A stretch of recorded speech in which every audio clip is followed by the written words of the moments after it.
حکومت سے تو بہت سے لوگ سوال کرتے ہیں، آج میں عوام سے ایک سوال کرنا چاہوں گی کہ دیکھیں ٹھیک ہے مانا ہمارے ملک میں بہت ساری پرابلمس ہیں، مگر اپنی ایک بات کرنے کا ایک پراپر وے ہونا چاہیے. اپنے ہی ملک کی املاک کو آپ آگ لگا رہے ہیں، سڑکیں بلاک کر رہے ہیں. دیکھیں کسی کو ایمرجنسی ہو سکتی ہے، روزگار پہلے ہی ہمارے ملک میں نہیں ہے، جن کے پاس ہے چند ایک کے پاس آپ ان سے بھی چھین رہے ہیں. تو اگر ہمارے ملک کی ایک فیوچر یعنی جو پڑھا لکھا طبقہ ہے وہ یہ سب کچھ کر رہا ہے تو ہمارا مستقبل پاکستان کا کیا ہوگا؟ ٹھیک ہے، میں تو اس سے زیادہ پریشان ہوں عوام سے. اب تو ابھی پوچھ کے بتاتا ہوں آپ کو کہ ان کے کیا مسائل ہیں. آپ طالب علم تو حد کر رہے ہیں نا، گولیاں چلا رہے ہیں، ٹیچرز کو مار رہے ہیں جی. ایک پورا ہنگامہ، ملک کی سب سے بڑی درسگاہ پنجاب یونیورسٹی ہے، اس میں کیا صورتحال پیدا ہوئی ہے، یہ بھی تو افسوس کی بات ہوا کرتی ہے نا جی. لیکن جہاں تک آپ یہ کہتے ہیں نا کہ لوگوں کا یہ رویہ کہ جب پروٹیسٹ کرتے ہیں تو قومی جو چیزیں ہوتی ہیں، ایسٹس ہوتے ہیں، ان کو جلانے لگتے ہیں، ان کو توڑنے لگتے ہیں، ان کو نقصان پہنچانے لگتے ہیں، یہ ایٹیٹیوڈ بالکل امیچور ہے اور ناپختہ ہے. ہمیں یہ تو جمہوریت سیکھتے سیکھیں گی. لیکن اتنا مثلا بے نظیر کا قتل ہوا تو پورے سندھ میں جو سگنل تھے ریل والوں کے وہ توڑ دیے گئے، وہ اربوں روپے کا نقصان ہو گیا اور آج تک ان کو بحال نہیں کیا جا سکتا. اب ٹھیکہ دیا ہوا ہے، وہ تیار ہو کے آتے ہیں، باہر سے آتے ہیں، ٹھیکہ چلتا ہے، فلان چلتا ہے. 4 سال ہو گئے ہیں، 5 سال ابھی تک ٹرینیں اپنے پراپر سفر پر اس لیے روانہ نہیں ہو سکی کہ پورے سندھ میں وہ جو سگنل ہوتے ہیں، پہلے تو وہ بتی والے ہوتے تھے نا کہ کانٹا بدلنا اور اس سے چلنا، اب وہ بتی والے تو نہیں ہوتے، وہ الیکٹرانک تھے، اس کو تباہ کر دیا ہے. تو ایسے بہت سارے نقصانات جو ہیں وہ اتنا بڑا امپیکٹ ڈالتے ہیں ملک کی معیشت پر کہ اس کا کوئی ازالہ نہیں ہو سکتا. لوگوں کو اس کے بارے میں سوچنا چاہیے، قیادت بھی اس کو سمجھا رہی ہے، قیادت بھی اس کو ان کو سمجھانا چاہیے کہ یہ طریقہ کوئی قومی مفاد میں نہیں. جی سعدیہ، آپ کے پاس کیا سوال ہے؟ میرا سوال یہ ہے کہ پاکستان کے حالات جو ہر شعبہ زندگی میں دن بدن خراب ہوتے جا رہے ہیں، تو ایسے حالات میں ایک عام انسان کیسے پر امید رہ سکتا ہے for the betterment of the future? پر امید رہنا تو آپ کا اگر باہر خراب ہے تو اندر بھی اگر اچھا نا، دل تو میرا اداس ہے ناصر، شہر کیوں سائیں سائیں کرتا ہے. ایک تو اداسی اندر ہوتی ہے اور آپ کو لگتا ہے کہ شہر کے حالات بہت خراب ہیں، اور دوسرا یہ ہوتا ہے کہ سچ مچ شہر کے حالات خراب ہوتے ہیں اور آپ کے اندر بھی اس کا اثر، امپیکٹ، ڈپریشن سارا پڑتا ہے، پوری دنیا میں پڑتا ہے. حالات یقیناً خراب ہیں جی، لیکن یقین کریے اتنے خراب نہیں جتنے بہت سی دنیا کے اور ممالک کے ہوں گے. ہم اس لیے کرتے ہیں، چڑھتے ہیں کہ ہمیں اپنے پوٹینشیل کا اندازہ ہے، امکانات کا اندازہ ہے کہ یہ بہت زیادہ ہیں، اور جب ہم ان کو بروئے کار نہیں لا سکتے تو ہمیں دکھ ہوتا ہے کہ ہم کیا قوم تھی اور کیا کرتے پھر رہے ہیں اور کیا ہمیں کرنا چاہیے. تو یہ ساری چیزیں جو ہوتی ہیں یقیناً تکلیف دہ تو ہوتی ہیں، لیکن ہمیں اس بات کا اطمینان رہنا چاہیے کہ یہ دن ضرور بدلیں گے. اگر اچھے دن نہیں رہے تو برے دن بھی کبھی نہیں رہیں گے. جی میر صاحب، وقت کی جو قلت ہے وہ ہے ہمارے ساتھ، لیکن مختصراً وزیر خزانہ نے جو ایک سیمینار سے خطاب کیا ہے اور خاص طور پر ایک معیشت کا جائزہ پیش کیا، آپ کیا سمجھتے ہیں اس کا کوئی اثر ہے یا یہ خطاب کوئی خاص معنی رکھتا ہے؟ اصل میں دیکھیے 2 باتیں ان کی میں امپورٹنٹ کہتا ہوں. ایک تو خیر بڑی سمپل بات ہے، ایک تو انہوں نے کہا کہ ہماری اس وقت گروتھ ریٹ 3.7 ہے جی، اور جس کی توقع نہیں کی جا رہی تھی. اگرچہ انہوں نے ایک آرٹیکل ابھی لکھا تھا جس میں 4% کہا تھا، 4% ہماری گروتھ ریٹ ہے. پاکستان میں لوگ شاید 3% سے بھی کم کی پریڈکشن کر رہے ہیں یا بیان کر رہے ہیں کہ اتنی ہے. بلکہ میں نے دیکھا ہے کہ ایک اشتہاری قسم کی مہم پبلک انٹرسٹ میں چلائی گئی ہے کہ پاکستان کی گروتھ ریٹ 2.4% ہے. پچھلے سالوں میں ہوگی، اس سال میں کم از کم اتنی نہیں ہے. 3.7 انہوں نے بیان کی ہے اور میرے خیال میں یہ ایک پازیٹیو سائن ہے جس کو. دوسری بات انہوں نے کہا کہ دیکھیں بھی آپ کہتے ہیں، یہ انہوں نے کیبنٹ میٹنگ میں کہا تھا کہ سرکولر ڈیٹ کا صرف مسئلہ نہیں ہے. سرکولر ڈیٹ کا مسئلہ تو شاید حل ہو جائے، پیسے دینے ہیں اس کا بندوبست ہو جائے. مسئلہ یہ ہے کہ بجلی ہم مہنگی بناتے ہیں، بیچتی سستی ہیں، اور مہنگی اس لیے بناتے ہیں کہ فیول پہ بنا رہے ہیں. ہمارے پاس جو سستے طریقے ہیں، کوئلے کا طریقہ ہے، پانی کا طریقہ ہے، اس کو یوٹیلائز نہیں کیا ہم نے. 5 سال 4 سال ہو گئے اس حکومت کو، ابھی تک یہ طے نہیں کر پا رہے کہ تھر کول پروجیکٹ فیزیبل ہے کہ نہیں ہے. اب پھر کسی نے بیان دے دیا منصوبہ بندی کمیشن کے بندے نے کہ صاحب یہ تو جو انہوں نے گیسیفیکیشن کی تھی سمر مبارک مند نے، وہ تو فیزیبل نہیں، 4 گھنٹے کے بعد شعلہ بجھ گیا. بھائی آپ آلٹرنیٹو لائیں. اگر آپ کسی کو، امریکہ کو یا کسی اور کو بلائج کرنا چاہتے ہیں تو بلائج کریں. یعنی اگر ہمیں بجلی چاہیے، ہمیں اس کوئلے کا استعمال چاہیے جو آپ کر کے دکھائیں. آپ کالا باغ ڈیم نہیں بنانا چاہتے تو کسی اور ڈیم پر کام کر کے دکھائیں. بادشاہ پہ کریں، منڈا پہ کریں، کسی پہ تو کریں. آپ کو اگر گیس اپنے ذخائر سے نہیں ملتی، ویسے مل سکتی ہے اگر آپ اپنے لوگوں کو پیسے دینے لگیں. تو اب ڈاکٹر آصف بھی کہتے ہیں کہ کنویں کھودے جا رہے ہیں اور کھودے جا سکتے ہیں. ایران کے ساتھ ابھی آپ ہاتھ پہ ہاتھ دھرے بیٹھے ہیں، وہ انٹرنیشنل آپ چیزوں کو دیکھ رہے ہیں. اور سمندر کے راستے جو LPG آنی تھی وہ بھی آپ نے، وہ جو سپریم کورٹ نے ایک فیصلہ دے دیا ہے، اس کے بعد آپ ٹس سے مس نہیں ہو رہے، آگے نہیں بڑھے، کچھ کر نہیں رہے. تو یہ ساری صورتحال ہے کہ جب ہم کوئی پالیسی نہیں بناتے, کوئی واضح نہیں کرتے اور بجلی پیدا ہوتی ہے پرائیویٹ, دیکھیں نا پیپلز پارٹی کو اس بات پر ناز ہے کہ اس نے آئی پی پیز لے کر آئے اور اس وجہ سے ملک میں بجلی ہے. دوسرے لوگوں کو شکایت ہے کہ آئی پی پیز کی وجہ سے بجلی مہنگی ہو گئی ہے اور آئی پی پیز اگر چل بھی نہیں رہی ہیں, کیونکہ اگر ہمارے پاس اتنی مہنگی بجلی خریدنے کے پیسے ہوتے تو ہم ان کارخانوں کو چلا لیں, ان بجلی گھروں کو چلا لیں تو ہماری بجلی کی ضرورتیں پوری ہو سکتی ہیں. ہمارا مسئلہ ہے کہ بجلی کو سستا پیدا کرنا اور اس کی طرف ہماری توجہ نہیں ہے, ہمارے منصوبے نہیں ہیں. کہتے ہیں کہ ہمارے پاس 50,000 میگا واٹ بجلی کی گنجائش ہے ہمارے دریاؤں پر, اس پر کرتے کچھ نہیں ہے جی.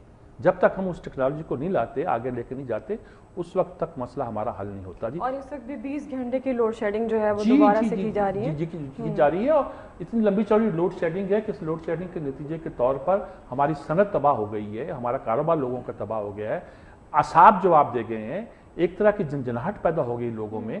تو اس کا تو حل بہرحال کسی نہ کسی طریقے سے لوگوں کو ڈھونڈنا پڑے گا اور کرنا پڑے گا. لیکن وہ کہتے ہیں نا کہ جب غیر اعلانیہ لوڈ شیڈنگ ہو رہی ہوتی ہے تو اب انہوں نے اعلانیہ لوڈ شیڈنگ شروع کر دی, یقیناً اس کا ان کے بقول کے بڑا اچھا اثر پڑ رہا ہوگا عوام پر. اور اب جو وہ ایک جیسے آپ کہہ رہے ہیں کہ دماغ تھک گئے ہیں, اعصاب تھک گئے ہیں, وہ نہیں تھکیں گے یقیناً, کیونکہ اعلان ہو گیا نا کہ 20 گھنٹے کی لوڈ شیڈنگ ہے. لیکن وہ ٹھیک ہے, اعلان بھی ہو گیا, لیکن اگر آپ اعلان کر کے بھی, اس سے تو بہتر ہوتا ہے غیر اعلانیہ سے, لیکن اعلان کر کے بھی اگر 20 گھنٹے کی لوڈ شیڈنگ کریں گے تو لوگ چیخیں گے, لوگ روئیں گے, وہ کام نہیں کر پائیں گے, ان کا روزگار ختم ہوتا ہے, ان کا کاروبار ختم ہوتا ہے, ان کی صنعت ختم ہوتی ہے, ان کی پڑھائی جاتی رہتی ہے, طالب علم جب پڑھ رہے ہوتے ہیں ان کی نیند پوری نہیں ہوتی جی, ان کے گھر میں چولہا نہیں جلتا کبھی کبھی. یہ جو ہماری لوڈ شیڈنگ کے مسائل ہوتے ہیں, دیکھیں اندھیرے میں تو کچھ, میں جب صبح اٹھتا ہوں تو اندھیرا ہوتا ہے, یو پی ایس پہ جو اگر ایک چراغ روشن ہوتا ہے اس کی مدد سے کچھ کام کرتے ہیں, کبھی کبھی ایمرجنسی لائٹ کو کبھی کبھی ایمرجنسی لائٹ بھی جواب دے جاتی ہے, یو پی ایس جواب دے جاتی ہے. ظاہر ہے اس کو چارج کرنے کے لیے بھی لائٹ کا ہونا بہت ضروری ہے. ہونا بہت ضروری ہے. آپ جنریٹر لگا لیں, وہ کہتے ہیں جی گیس پہ نہیں چلا سکتے آپ اس کو, سستی بجلی پیدا ہوگی شاید. آپ پٹرول لینے جائیں تو پٹرول لینے والے بھی کبھی کبھی بہت سے اعتراضات کر دیتے ہیں کہ پٹرول آپ کو لینا ہے کہ نہیں لینا ہے, آپ کو دیا جانا چاہیے کہ نہیں دیا جانا چاہیے, اس باتوں پہ گفتگو کرنی شروع کر دیتے ہیں. اچھا میرے صاحب, سابق صدر پرویز مشرف کا ایک بیان سامنے آیا کہ وہ پاکستان آ رہے ہیں الیکشن سے پہلے, کیا لگتا ہے وہ کسی اپنے سیاسی عزائم کی تکمیل کر پائیں گے؟ مشرف صاحب تو پتہ نہیں کس آئیڈیلسٹ سچویشن میں رہ رہے ہیں جی, پتہ نہیں کہاں سے ان کے پاس پیسہ آیا ہے اور پیسہ وہ پانی کی طرح لٹا بھی رہے ہیں. اور انہوں نے وہاں کوئی کانفرنس کی, کہتے ہیں 400 لوگ شریک ہو گئے, ورنہ عام طور پہ کانفرنس ہوتی تو لوگ مارتے. انہوں نے کہا ہاں میرا غلطی تھی, میں نے اس وقت اعلان کر دیا, حالات پاکستان کے نہیں تھے اور مجھے دوستوں نے روکا, بہت سے دوستوں کو مایوسی بھی ہوئی, کچھ اس سے مایوس ہوئے کہ دوسری پارٹی میں چلے گئے. یعنی وہ خیال ہے کہ اگر وہ پاکستان آ جاتے اور پاکستان سے اپنا جو پروگرام آنے کا تھا وہ منسوخ نہ کرتے تو شاید. اچھا پاکستان میں ان کا آنا آسان نہیں ہے, سیاسی جدوجہد بڑی ایک مختلف چیز ہوتی ہے, یہ وردی پوش لوگوں کا کام نہیں ہوا کرتا, اتنا آسان نہیں ہے. کوئی ایک آدھی کامیابی کے ساتھ اس میں گیا ہے, اسد خان آئے تھے, وہ بڑے ٹھسے کے ساتھ انہوں نے سیاست کی, یہ الگ بات ہے کہ سیاست میں کامیاب نہیں ہوئے, لیکن بولڈ آدمی تھے, دلیر آدمی تھے. نور خان بھی آئے تو وہ اتنی بہادری سے نہیں کر سکے تھی, اور نام بھی ہیں, اعظم خان وغیرہ نے کچھ تھوڑا بہت جو کوشش کی تھی, لیکن کوئی ملک میں اس طرح اس لیول پہ چل نہیں سکا. یہ اگر آ کے ملک کی قیادت کرنا چاہتے ہیں تو اس کے لیے ان کا کوئی سکوپ یہاں نہیں ہے. مقدمے بہت سارے ہیں, بختی کا مقدمہ ہے, بلوچستان کا مقدمہ ہے, بے شمار مقدمے جو ہیں نا ان کے حوالے سے بن گئے ہیں جی. اور اگر ان کو تمام مقدمات فیس کرنا پڑے تو زندگی ان کی جیل میں گزر جائے گی, اور اس شہزادے نے جیل میں تو کبھی زندگی گزارنے کا خواب بھی نہیں دیکھا ہوا ہے. تو میرے خیال میں یہ اتنا آسان کام نہیں جتنا وہ کہتے ہیں کہ پاکستان جائیں گے اور جہاں کے حالات بدل دیں گے اور جہاں کی صورتحال پہ قابو پا لیں گے, اور عوام جوکتا جوک ان کے ساتھ آئیں گے اور منزل پہ مرزے مارتے ہوئے وہ اقتدار کی مسند پہ دوبارہ بیٹھ کر کہیں گے اے رائم اور جب, بہت مشکل ہے. وہ ٹھیک ہے, یونیفارم پہن کر بغل میں چھڑی دبا کر انہوں نے حکومت کر لی, بہت کر لی, کافی ہے, اتنے کو غنیمت جانے. پاکستان آئیں گے تو حالات بڑے ان کے لیے مشکل ہوں گے اور مشکلات ان کا انتظار کر رہی. نہ عدلیہ ان کے حق میں ہے, نہ عوام کی اکثریت ان کے حق میں ہے, نہ یہ پارٹیاں پولیٹیکل ہیں. شاید وہ سوچ رہے ہیں کہ یہ آپس میں لڑ رہے ہیں, عمران لڑ رہا ہے, نون لیگ لڑ رہی ہے, پیپلز پارٹی لڑ رہی ہے, تو بیچ میں شاید میرا کوئی داؤ لگ جائے, لیکن داؤ لگتا دکھائی دیتا نہیں. اچھا میر صاحب, ہمیں کچھ وقت مل گیا ہے تو G8 کانفرنس کو تھوڑا ڈسکس کر لیتے ہیں. اس میں بھی کچھ فیصلے ہوئے ہیں, خاص طور پر ایران پر پابندیاں لگانے کا مسئلہ ہے, کیا سمجھتے ہیں آپ؟ اچھا جی, G8 کانفرنس جو ہے وہ وہاں ہوئی ہے کیمپ ڈیوڈ میں, وہ شکاگو میں ہونا تھی. انہوں نے کہا کہ جی روس نہیں آئے گا, کہ نیٹو کی کانفرنس تو گویا نیٹو تو بنا ہی روس کے خلاف تھا, سوویت یونین کے خلاف, تو وہ کیوں آئے گا. تو انہوں نے کہا کہ جی اچھا جی کانفرنس ہم رکھ دیتے ہیں کیمپ ڈیوڈ پہ. کیمپ ڈیوڈ ان کا وائٹ ہاؤس کے بعد گویا پریزیڈنٹ کا دوسرا گھر ہی سمجھیں, اور وہاں جو اہم میٹنگیں ہوتی ہیں وہ وہیں کی جاتی ہیں. تو کیمپ ڈیوڈ میں روس تو پھر بھی نہیں آیا, پیوٹن تو نہیں آیا, بہت ناراض ہیں وہ امریکہ سے. وہاں کانفرنس ہوئی ہے تو انہوں نے ایران پہ پابندیوں کی بات کی ہے جی. ایران پہ پابندیوں کی جو بات کی ہے اس میں انہوں نے کہا کہ تیل کی قیمت پھر نہ کہیں بڑھ جائے. اگر ایران کے تیل خریدنے پر پابندی لگائی گئی, جیسے انڈیا کو کہہ رہے ہیں کہ آپ 12% تیل تو اپنا ایران سے خریدیں, اس کو کم کریں, تو تیل کی قیمت کمی ہو جائے گی. تو سعودی عرب یا دوسرے ملکوں کو کہہ رہے ہیں کہ تیل کی پروڈکشن بڑھائے. تو ان کا کہنا یہ ہے کہ تیل کی عالمی قیمتوں کو ہم کنٹرول پہ رکھیں گے اور قابو میں رکھیں گے, اس کو بڑھنے نہیں دیں گے, اور یہ محسوس کریں گے کہ یہ نہ ہو کہ اس سے قیمتیں بڑھ جائیں. اور باقی انہوں نے اور ڈسکس کیا بہت سی صورتحال پہ, افغانستان کی صورتحال پہ ڈسکس کیا کہ افغانستان سے جب وہ چلے جائیں گے, امریکی وغیرہ یورپی لوگ سارے چلے جائیں گے, تو افغانستان کی جو فوج ہے جس کے سپرد کر کے جا رہے ہیں اس کو پیسے کون دے گا, تنخواہیں کون دے گا, ان کی وردیاں کہاں سے آئیں گی, ان کا اسلحہ کہاں سے آئے گا. یہ تو بھائی سب پیسے آپ کو دینے پڑیں گے.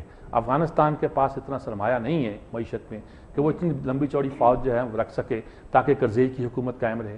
اور کرزئی کی حکومت اس لیے قائم رہے کہ وہاں طالبان کو نہیں آنے دینا, اور طالبان کا مقابلہ کرنے کے لیے بھی ان کو مسلح رکھنا ہے. تو یہ پیسے سارے امریکہ کہہ رہا ہے بھی سب مل جل کے بانٹو, اپنی اپنی ذمہ داریاں پورا کرو, فوجیں تو نکال لو, جانی نقصان نہ ہو, لیکن یہ تو دیکھو کہ وہاں تمہاری جو بھی معاملات ہیں چلانے کے لیے, ان کی امداد کے لیے وہ سوچو. تو خاص طور پہ یہ بڑے ایجنڈے تھے, اور یہ نیٹو کی ایک لحاظ سے سب سے بڑی کانفرنس ہے, اور اس میں مسئلہ یہ پیدا ہو گیا ہے کہ کس طرح سے نیٹو کو ایکسپینڈ کیا. نیٹو کے بارے میں کئی رول سوچے جا رہے ہیں جی. آسٹریلیا اور ساؤتھ سی کی طرف بھی امریکہ رخ کر رہا ہے, وہاں انہیں چین کا خطرہ ہے, وہاں اس خطے میں اپنے ہیجمنی قائم کرنا چاہتا ہے, اور ڈر ہے کہ کہیں انڈیا کو بوسٹ کر رہا ہے.